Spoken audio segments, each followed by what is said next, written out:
Monday, October 12th is Columbus Day, which we've celebrated in various parts of this country since the 18th century, even before it became a federal holiday back in 1937. And that's probably long enough, because when you find out the actual facts of what Christopher Columbus did when he got to America, you're going to see that it's one of the darkest chapters in America's history. Now, I've got a lot of these facts, Cenk, so feel free to just cut me off when you want to interject. But first of all, let's start with something light.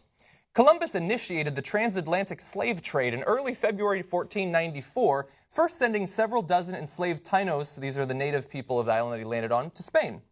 Columbus described those he enslaved as well-made and of good intelligence. He ordered 1,600 of them rounded up and had 550 of the best males and females, according to one witness, Michel de Cuneo, chained and sent as slaves to Spain. Of the rest who were left, that person writes, the announcement went around that whoever wanted them could take as many as he pleased, and this was done. And understand that significant numbers of even those early slave deliveries ended up dying en route. Okay, so let me come in there with a couple amazing things here. First of all, Columbus also described the natives that he ran into when he first discovered this land. If he discovered it, how come they were already there? Anyway, he said they were, quote, so full of love and without greed. And you would think like, oh, that's great. That's going to lead to good relations. He's like, no, idiots, he thought. They're so full of love without greed. It makes it super easy to enslave them, beat them, murder them, chop their hands off. Christopher Columbus, the original ISIS. We're going to get to that in a second. Yeah. Okay? And so he looked at their love and compassion as a weakness that he could exploit. This is the man we celebrate, right? And he says, you take the slaves and do what we want with them. Here's what they did with them according to the journals at the time. So this is history, and it's not somebody else said it about them. They said it themselves, right? Most of the quotes you're going to see are taken from his personal journals. In the journals of Columbus and his men, they bragged about how they would break the native women, and that they would break their will to resist after rape, after rape, after rape. And then eventually they can get the women to do whatever they wanted because they had raped them so much. Yeah. Now, this is the man we celebrate, Yeah. right? So now, look, when I was a kid, I was told that Columbus discovered America. I knew that he hadn't discovered it because there were people there. Even as a kid, you could figure that out. But I got it. He discovered it from a European perspective. And at least, hey, the Europeans came here, we set up America, and we celebrated it, and I celebrated it. But when I grew up, I put childish things aside. Okay, so now you want to take the blue pill, and you want to go back to thinking Christopher Columbus is a lovely guy.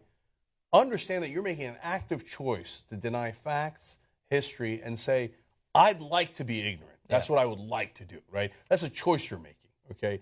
But now that I know the facts, well, obviously I changed my mind on Christopher Columbus because no one ever told me what the real facts were. You find out the real facts and you go, you would have to be a monster to want to celebrate this guy.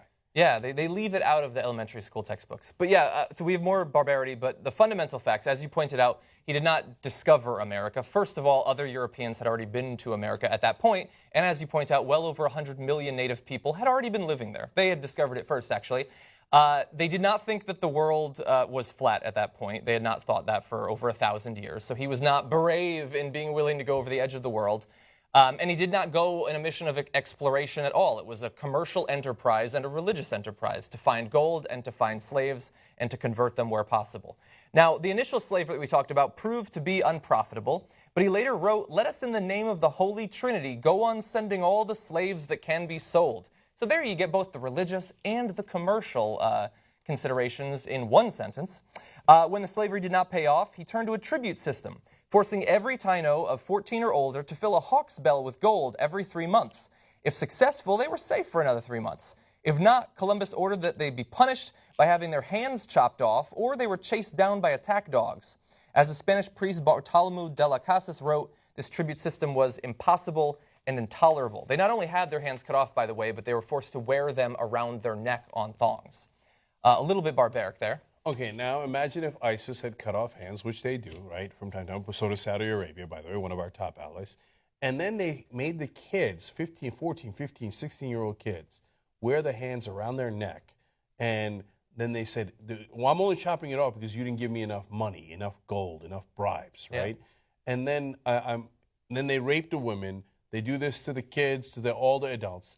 And then they sick dogs on them, rip their flesh from their body as we all watch. Now, we would rightfully call them monsters, the worst of the worst, right? Now, when Columbus does the same exact thing, we name a national holiday after him. Yeah. Again, if you didn't know, I didn't know either, right? It's okay. You're not a bad person. We were all told, hey, Columbus, hey, it was wonderful Italian, comes here, discovers America. Explorer, brave. Brave, all that stuff. It's okay. You didn't know. But now you know. Yeah.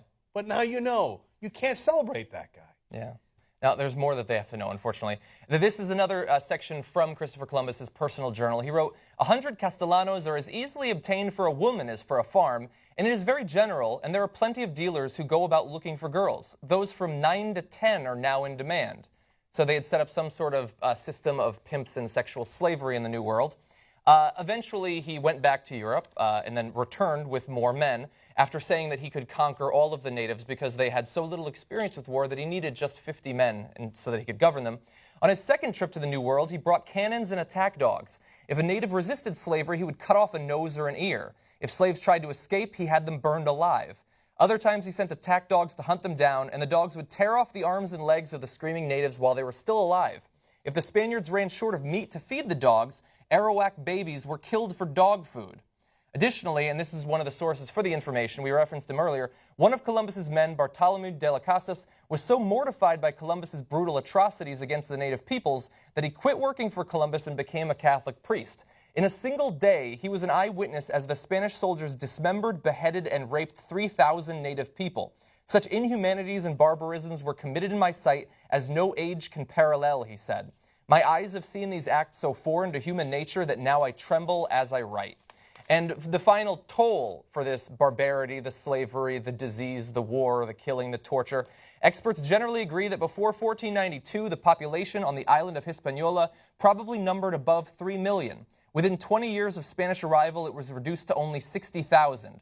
Within 50 years, not a single original native inhabitant could be found. Wow. Millions were killed as a result of the exploration, the discovery.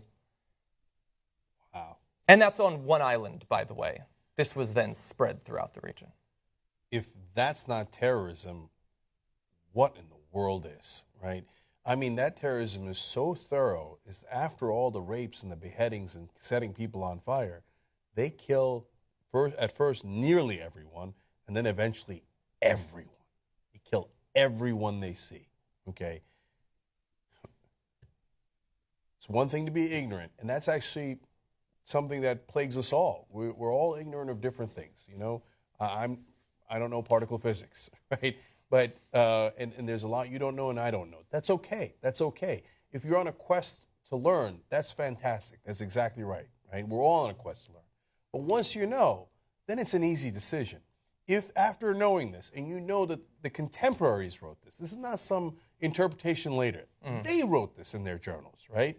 After you know it, and you still want to say that this is a good man because I don't care because he was white or he was Italian or he did it he's the founder of our country. I don't care. I don't care. If you don't care about this, you're really a terrible, terrible person. Yeah. And you still want to celebrate this guy. It would be like celebrating the leader of ISIS. Yeah. It really would. I mean, this is exactly what ISIS does. And he did it at a level that ISIS couldn't even imagine. Yeah.